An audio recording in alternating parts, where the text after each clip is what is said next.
Hello everyone, welcome to Study Time, Anytime, the YouTube channel. And today we'll start the Constitution Act 1867, which is helpful in studying of the Constitution of Canada for the purpose of law, exams, and even for clearing NCA for the students who want to get the admission in the bar directly, nationally or internationally. So we'll start today the Constitution Act 1867. We'll start it from the scratch so that the basics get clear easily, and we'll go through the Constitution itself. So it is an important subject in the stream of law. So let's start. An act, how this constitution begins. The constitution begins from the line, from these verses: an act for the union of Canada, Nova Scotia, and New Brunswick, and the government thereof, and for the purposes connected therewith. And please note down the date here, which is mentioned, that is the 29th of March 1867. This is the date. Whereas the provinces of Canada, Nova Scotia, and New Brunswick have expressed their desire to be federally united into one dominion under the crown of the United Kingdom of Great Britain and Ireland, with a constitution similar in principle to that of United Kingdom. So it is mentioned that a desire has been expressed by three provinces: Canada, Nova Scotia, and New Brunswick.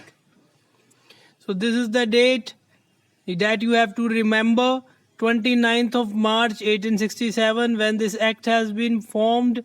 And then it has been mentioned that these three provinces have federally, so this word federal is very important here.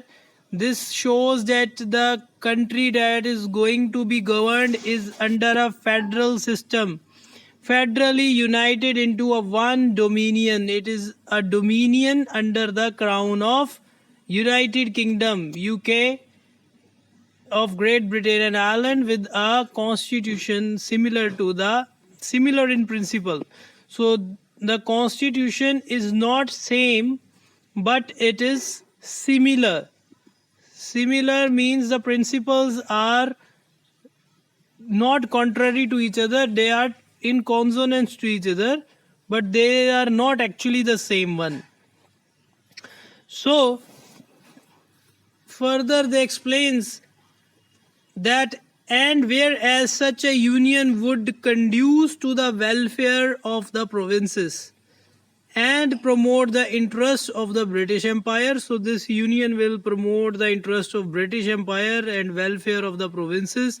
This is the main motive of this union: welfare of the provinces and promote the British interests of the British Empire. And whereas on establishment of the union by the authority of Parliament, when there will be establishment of this union, the union that is today known as the country of Canada, by authority of Parliament, so there is a Parliament who is having the authority, and the union has been formed under the authority of the Parliament. It is expedient not only that the constitution of legislative authority in the dominion be provided for, but also that the nature of the executive government therein be declared. So what they are saying, that not only the constitution of legislative authority is to be provided. This constitution that we are going to study is not only providing the information about the legislative authority that will work in this dominion, the Dominion of Canada, but it will also tell us the nature of government, the executive. You know, democracy has three pillars: executive, legislature, and judiciary. So this constitution will give information about legislature, executive. This has been mentioned here. And whereas it is expedient that provisions be made for the eventual admission into union of other parts of British North America.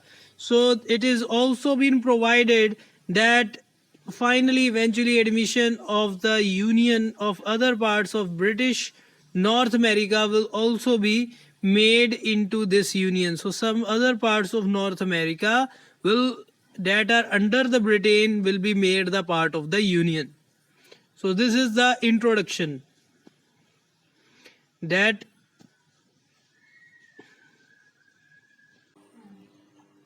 so now we are gonna start the first part of the constitution, that is preliminary. Preliminary starts from the short title that is given to the constitution. This act may be cited as the Constitution Act 1867. So what is the meaning of this bracket given number 2 on the side? This means as amended by the Constitution Act 1982. Here I'm mentioning it. This 2 number is mentioned over here, that as amended by the Constitution Act 1982, which came into force on 17th of April 1982. The section originally read as follows. So earlier it was, this act may be cited as the British North America Act 1867, but now it is cited as the Constitution Act 1867. This is the difference that has come after the amendment of 1982. Second has been repealed, and the reason as mentioned here is Section 2 repealed by the Statute Law Revision Act 1893. The provisions of this act referring to Her Majesty the Queen extend also to her heirs and successors of Her Majesty, kings and queens of the United Kingdom of Great Britain and Ireland. So this has been repealed, so we'll not go in deep in. Now this is the end of the preliminary section. There's just two articles in the first part. First chapter preliminary. First is the short title and second has been repealed, and now the third one from the second chapter. Second chapter is union. So the third article says about the declaration of the union. It shall be lawful for the Queen, by and with the advice of Her Majesty's most honorable Privy Council. So it is lawful for the Queen, first Queen. Second is she has to be advised by Her Majesty's Privy Council to declare by proclamation.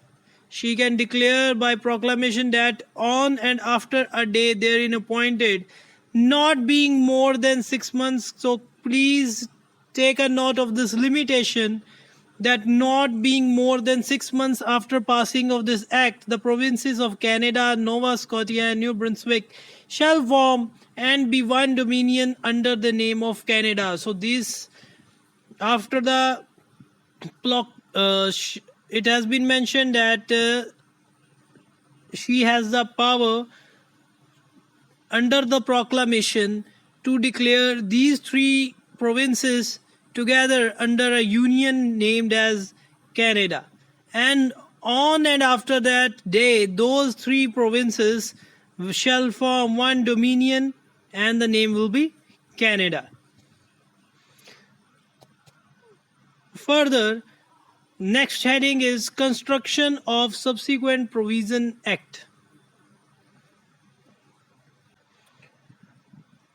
So, as mentioned here, the number 4 in the brackets, the number 4 here brackets, I'll like to mention it again because we are going to read it deeply and likely for passing the exams and for making a better lawyer, better future. So 4 the means, as mentioned here, is the first day of July 1867 was fixed by proclamation dated 22nd May 1867. So the proclamation day was fixed 1 July 1867. So next heading is construction of subsequent provisions of the Act. Number 4 article. Unless it is otherwise expressed or implied. Unless it is otherwise expressed or implied, the name Canada shall be taken into mean Canada as constituted under this Act. So the Canada means the union, the dominion as constituted under this Act. And what this number 5 means here, the reference given at number 5 means partially repealed by the Statute Law Revision in 1893. The section originally was something as mentioned here below, but now it has been changed. Next heading is 4 provinces. So Canada shall be divided into 4 provinces. Article 5, there are 4 provinces in which Canada has been divided. Number 1 is Ontario. Number 1 is Ontario, number 2 is Quebec, number 3 is Nova Scotia, and number 4 is New Brunswick. So there are 4 provinces. Then next heading is provinces of Ontario and Quebec. Article 6 says the parts of the province of Canada as it exists at the passing of this act, which formerly constituted respectively the Upper Canada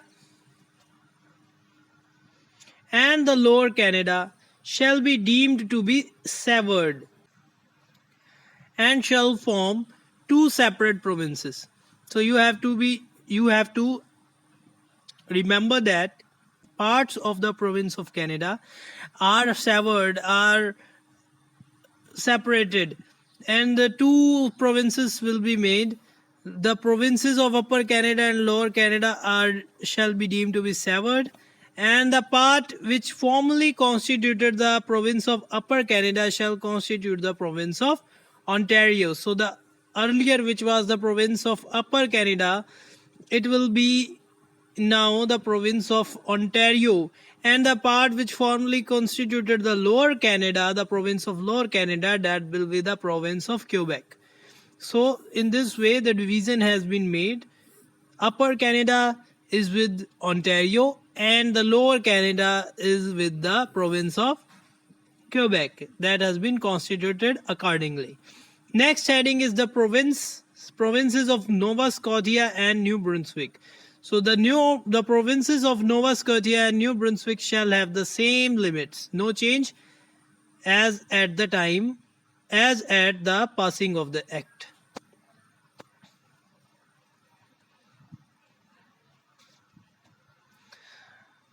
Next is the Decennial Census. Decennial Census, Article 8, in this general census of population of Canada, which is hereby required to be taken. In the general clause of the population of in the general census of the population of Canada, which is hereby required to be taken in the year 1871 and in every 10th year thereafter, and respective populations of the 4 provinces shall be distinguished. So first census will be taken in the year 1871, and then it will be counted after every 10 years, and the respective population of the 4 provinces, which 4 provinces that we have read earlier, shall be distinguished, shall be mentioned differently, that for Ontario this is the population, for Quebec this is the population. So this is the end of the second chapter.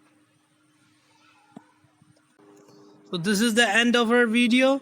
We'll continue the series of the Constitution Act from the executive power. If you like the video, please click the like button, comment thanks if you find it good, and subscribe the channel for regular legal updates. Thank you very much for discussion.